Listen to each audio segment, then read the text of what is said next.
It's a tradition hundreds of years old, popularized in Japan, catching on later in America, and believe it or not, today, a lot of people practice the art of patience out in 21 Country.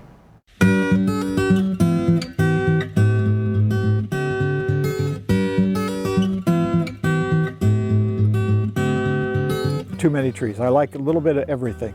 My name is Ed Hake.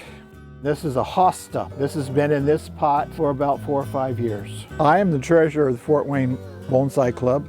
This is one of the dark leaves, and it has pink flowers when it blooms.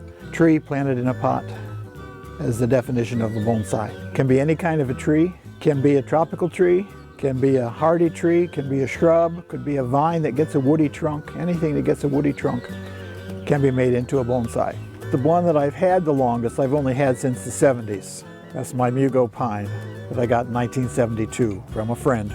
I have a love for plants, I guess. My grandmother, when I was little, we'd go to the greenhouse and she would buy plants to put out in her yard for spring, and I'd go along and I'd help her and plant them. It's not difficult to take care of, but they do take a lot of care, because on a hot summer day, I may need to water these twice. So they do take a lot of care, but they don't take but it's not difficult. It's more just for the enjoyment to share the beauty of the trees, the artistic part of it, rather than just growing things. But it's an art form.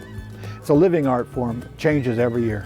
You can always get an inexpensive plant at Walmart or Lowe's for something to practice on, and do lots of research. Let Google be your friend, get some books from the library, read a lot, and then just practice.